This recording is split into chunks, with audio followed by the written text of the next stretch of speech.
Hey, wow, no introduction. That was quick. No music. That was really quick. Hello everyone, Merry Christmas and very soon Happy New Year. Yeah, very soon, Happy New Year. Very soon. I hope you all had a very good Christmas. All of y'all. Hey, very happy. Good lunch. For me, I had a so-so Christmas, no, the usual parties and Boxing stuff. Day. But Boxing Day, then 2 days after, lagi happy, yeah. Why? Oh, why some more? Why some more? Why? I think Benny, you have the two scores for it. 3-0, 5-1. Vamos, man, vamos. Enough of us gloating over other clubs. He's very happy eating him, so. I'm not going to talk much tonight. I'm just going to say 3-0, 5-1. And good enough. his Good face enough. is red enough to express That's the cheer. argument to end off arguments. But anyway, of course, EPL there's a lot of happened two rounds of Yes. 2 rounds of matches, so there are plenty of things to talk about. Of course, we have all the nice guests here. We have Edwin, Yes. Spurs fan. Yes, we have. Who will give us an insight on the lower half of the table. I had a good Christmas too, actually. Yeah. You know, there was a lot of alcohol and then did it go like downhill? Christmas pudding and you talk about football. I wonder. Okay. And of course, we have our 2 pundits, Supreme, Ben and Royston. All right, they all doing pretty well too. BT and RJ look like twins now, yeah? Getting slowly, they all look like that kind of pundit face. The total points tally also slowly maybe become the same. I think so. Wait until Steven Gerrard gets injured, and then you start biting your finger. Yes. And then after all of this, that, This is everything the time of the season. All I know is a few weeks back when Benny was sitting here with me, and I was going on about how Liverpool will win the title this season. Liverpool fan here said, no, they're playing like crap, they're not good enough, they're shit. Now we're sitting here saying 3-0, 5-1 against relegation sides. Another relax. You know? Yes, Liverpool fans. we are halfway. All this talk means we are halfway through the season. And a long way more to go.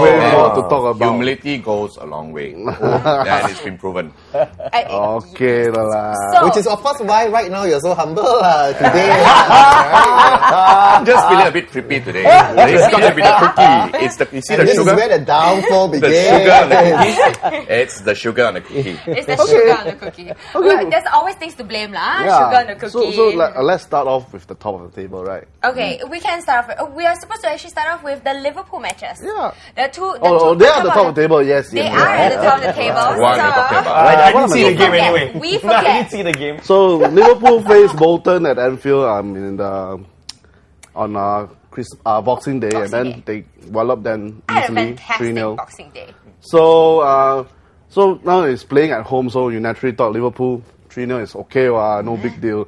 So the next match looks like a bit difficult, like go to Newcastle away, and then 5-1.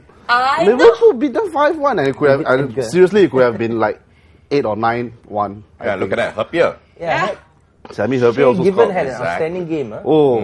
Had it not been Shea Given like saving left, right, centre, Cricket score. Yes, it could have been 10-1. But still, 100% so far this turn of this EPL. So I need to abuse my rights as a host. I'm going to ask Royston. Does Liverpool have what it takes to maybe really challenge until April to May for the title? I think they do. I mean, to be very honest, I think they do. But the only problem that I said is that when the injuries start creeping up, you're going to get suspensions. And the key thing right now is Steven Gerrard. As long as he's in good form, he's not injured, I think Liverpool can go all the way. But it's going to be very tricky. I think I was looking at the whole fixtures, not only the EPL, but looking at the Champions League. The tricky game for Liverpool is going to be against Real Madrid. I think if they stumble there, they might shake. That is going to be a real test for Liverpool. And I can tell you, you're going to Real Madrid. But Which They're reminds different me, right now. Benny, I It's know, going to be a little different. Yeah, one day Ramos, yeah. Yeah.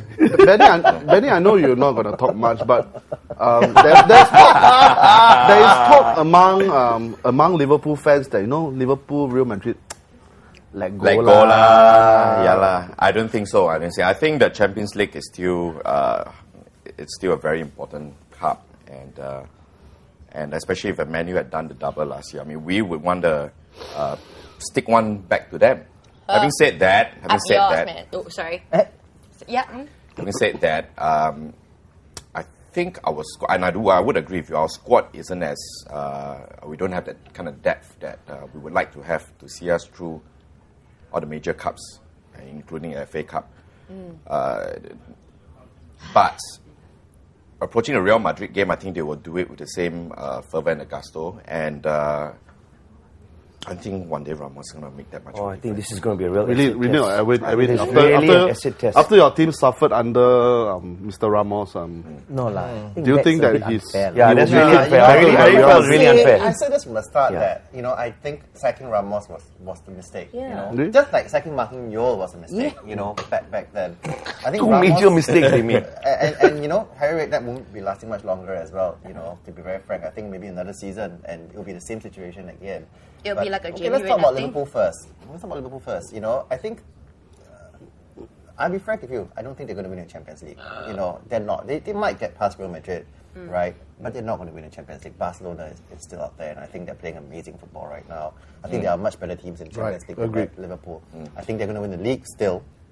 For the simple reason, not because Liverpool is playing amazing football. I mean, the results, you might think that they are playing great football. But we're not. But the truth is, it's because the other teams have just not stepped up when Liverpool slipped up, Every single one of them, when Liverpool draws, they draw. They have not closed the gap. When there was opportunities upon opportunities, Liverpool in the last, 8-10 games have won maybe 3 or 4, No, you 4. know? And I think that's the truth about the league table. Of course, the league table doesn't lie. The rest of the teams were just not good enough. In another season, I think Manchester United would have put together a run and, by this time, gone above Liverpool already. Liverpool may have gone on a long unbeaten run, but they were drawing a hell of a lot of games. Yeah. They were drawing a lot of games. I think this is where I think the problem really lies. Chelsea had many opportunities to step up, and they could have been easily a point, 2 points above Liverpool right now. They didn't step up. Change of tactics. It's a very different style of play. They're more attacking right now compared to what they were like when they were actually very defensive to a counter-attack. Right now they're very attacking, so they leave a lot of gaps behind. So I think that's where the players are not really capable of coping.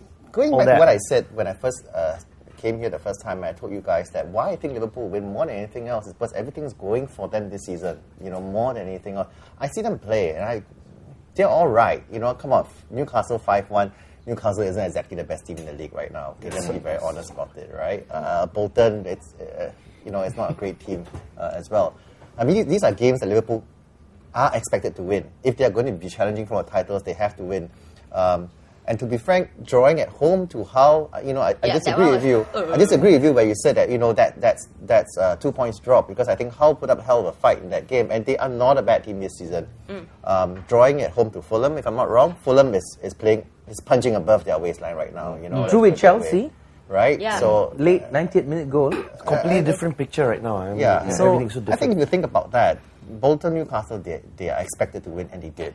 The coming up games, the games that are coming up, I think that would show. But the thing is, Chelsea haven't been stepping up. Manchester United, well, we'll see. We'll see if they put a run together. After that, but.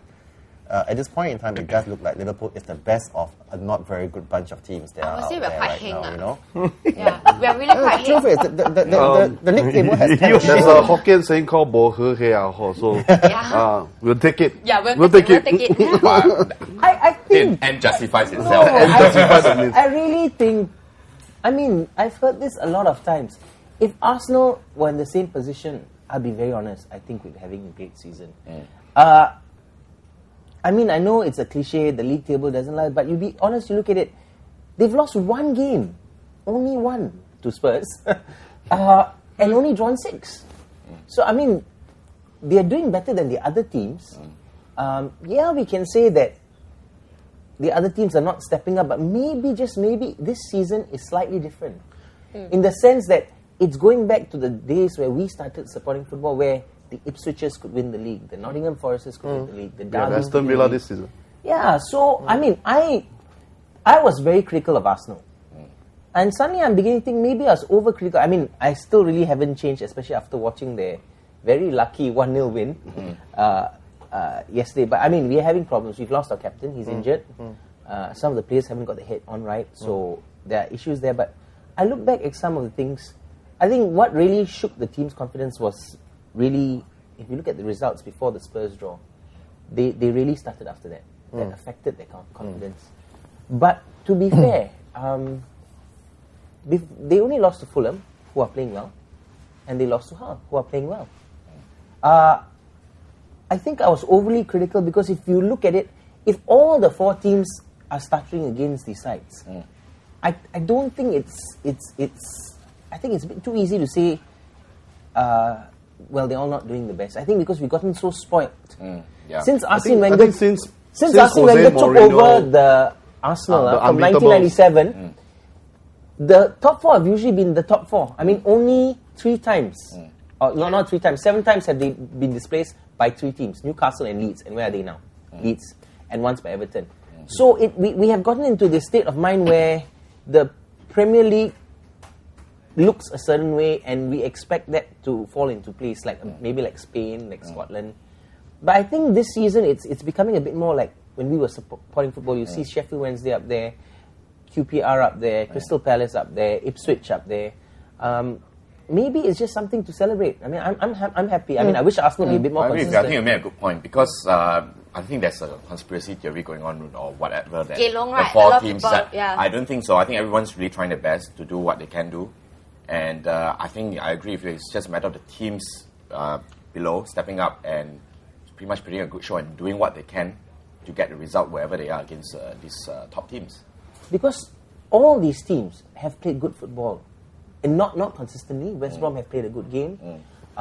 You look at all the relegation sides, they've all played good games. Spurs included. I mean, you made a good point. They've not lost to any of the big 4. Which is more than you can say for Chelsea and United. Because but they kind of did something weird over the weekend. What, lost to West Brom who are struggling? I don't think so. No, I think West Brom are just starting to get a bit of form. So Spurs were the unfortunate victims. I don't think so. I don't think so. You see, I think this is what Spurs, West Brom had their focus. They knew that if they want to get out of trouble, they've got to beat the teams immediately above them. And I think maybe I didn't watch the game, so Edwin, you have to tell me. Maybe Spurs were a bit complacent because they thought it was West Brom. I tell you why it is, and you know. It's from the beginning I've been saying this when Harry came aboard and, you know, he was putting this run together and, you know, everybody was saying, no, Spurs are not going to get relegated, stuff like that, right? I said they were lucky. You know, Harry had very lucky results. The Arsenal draw was a lucky result. The Liverpool win was a lucky result. It was a lot of lucky results. And the team was still poor. At the end of the day, the team was still playing very badly. I think ever since Harry came on board, talk about EPL games and not the cup games, maybe the only good game I've really seen them play. I mean, the Arsenal game, they had a lot of spirit, you know, to come back and draw, but they didn't play well at all. Arsenal shouldn't have let them come back. The only game that I saw them totally dominate and win as they should was against West Ham at Upton Park. You know, I think that was the only game where Spurs really showed some degree of the potential. But since then, you know, the draw against Fulham at home on Boxing Day was dire. It was such a boring match. I fell asleep. West Brom. That's bad. The loss to West Brom. It was dire. The way Spurs were playing was dire. Yes, okay, they were a man short for about an hour. Okay, but you know, after Ekoto went off, for the last 15 minutes of the first half, Spurs were still dominating. They were still a much better team than West Brom were. Settling in the second half, they just stepped back and say, you know, we're going to play for a point because a point against a fellow strugglers, that's good, you know. And suddenly West Brom just took the game to Spurs. And as much as, yes, the referee was crap and things like that, and you know.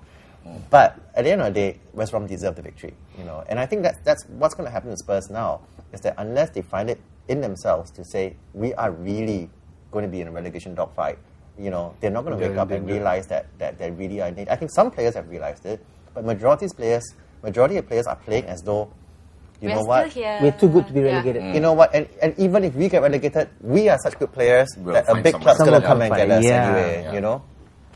So which is why I said from the start. That's their problem. Of course. Nice one, Keong Keong. We'll wait until March and then we'll see. Of course, that they were talking about setting the precedent of the high bar of excellence. Of course, Chelsea when they were under Mourinho, they were absolutely difficult team to break down.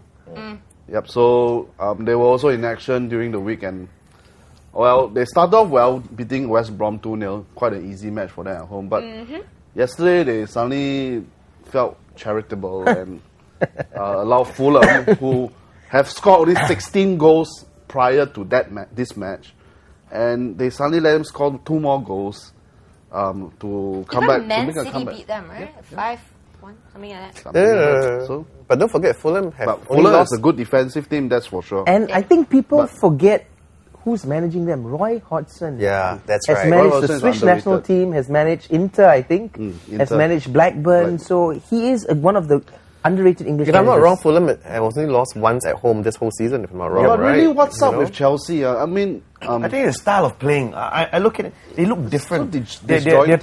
trying to get their feet into the game. They're trying to do, I think, exactly what the manager wants them to do, and they seem to be a bit lost sometimes. And with John Terry out of the fold at the back, he looked terrible. was there lengthy injuries like Estienne was out, now still out, and Carvalho was out for a while before coming back? It does, it does Mm, affect because Mikel Ballack. you're talking about your first 11. I mean, you got your first 11 there. They are playing in, out every week, right? They're going in, out. So you know your style of play. And then suddenly you get one injury and you put that fella in there. I can tell you something, the guy is really he can feel the pressure. You go there, the crowd is pounding at you and you're playing away. You're bound to make some mistakes here and there. I mean, you're only human. But that's going to happen. But this is where you show your courage and your fight in the battle. I feel sorry for Chelsea. They are a good team, I mean, I don't support them. They are a good team, but they seem to be a little lost. So I don't know. In the control room, I don't know. I don't know. Just watching their face, and then he's like, Chelsea "Rrr." fan, Yeah, right. the Chelsea fan. I don't know whether they can pick themselves out, which I think they would eventually. I mean, you got Drogba coming back, so if they are goal down or whatever, this guy can actually do magic. Drogba was playing give over the weekend, wasn't he? Yeah, he was. It's all right. It was all Yeah, right. yeah. Yellow card too, and though, I he's been out, so he needs a couple of games under his belt. And this guy, Yeah, once if on he's form. on form, I tell you, nothing's going to stop him. He would just go right through you. I was listening to the BBC commentary last night, post-game commentary. They had Graham Taylor talk about the game. He made a very interesting point. He said that, I can't remember his name, Scolari came in and he started using his Fullbacks. 2 fullbacks Yeah. to bomb forward. It worked for a while, and now he says teams have sussed it out and they are holding them back. That's what United did to them, Liverpool did to them. Pushing them back, and all of a sudden they have no other plan. That's right. And he says, another thing is, he seems hesitant to play Drogba and Anelka. Together, yeah. And I don't see why he doesn't try them. He's got nothing to lose. Because Anelka's been doing well. And Drogba can come back, and you I never have know. a feeling, right, that one of the reasons why he's doing that is he's keeping them for a while, just in case Gerrard gets injured, then he puts them in. No, I don't know, that's just my theory. There's a but yeah. danger. There's a danger. I mean, I think there's a danger if you've doesn't got want to them play. to You've got to play for the now, and let the later worry about itself. Because if you keep, and you go too many points behind, after a while, teams start, and that's Arsenal's problem now. Every team goes there thinking it doesn't matter if Arsenal go 3-0 up, we can come back. You know what I mean? It's true. It's And like that's what Spike Lee. happens. That's what happens after a while if you lose that aura or that kind of. Invisibility. Yeah, where Liverpool in the 80s, once you scored one, you gave in a goal. Or even that's Chelsea it. at his 86 game under winning streak. under Mourinho, yeah. Yeah. So I think there's a danger there, and he should really play his best players and try and fit them in and play to their strengths. I mean, Drogba is not a fantastic all-round striker. He's a poacher, nothing more, nothing less. But that's what you do with him. Going back a few seasons when he's quite cool. United bought Andy Cole, Ferguson said he was buying Andy Cole because he wanted a 30 goal a season striker. But then he changed him. Yeah, he made him a more complete striker because Andy Cole left United a far more complete striker. But he didn't get the 30 goals. Yeah, I mean, I'm not saying it didn't work or what because United were very successful, but Sometimes I think managers bring in certain players, pay big money for them, and then try and change them. What's the point? Ridiculous, yeah. Then you might as well do it the Wenger way, bring them cheap and then do with them whatever you want. You know what I mean? No, but it really depends. Like, you're talking about Andy Cole. He came in and he had a fantastic partnership with Dwight York, and it worked. You need to play along with each other or play with each other. I think that worked very, very well, and that's why they scored a lot of goals. And people actually, players feared, because who are you going to mark? Dwight York or Andy Cole? And all those examples are fine. Just don't understand. I still don't understand the court. Well, I have two things. Okay, the world does not revolve around Liverpool. I have two things to say. Sorry, what? I have two things to say with regard to your thing 10 about points to you, playing the players. I agree, because it's like 坐大啲. Even if you have the 大啲, you might not necessarily win if you don't play them in the right time. 老千啊. 大啲. Correct. Yes, Correct. Okay, man. Or not? Okay. Correct. I must recall my 坐大啲. Okay. 坐大keep the啲 last is card like now. 坐大啲. Okay, and the other Come on, let's face it. It's also sometimes the luck that you have. It's just a lucky draw you You get. don't, Come and on. also you don't want to be caught with 13 cards in hand. Yeah. yes. And on that note, Waiting to play the card. We are going for water. We're going for a water break. Time out, people. Hey.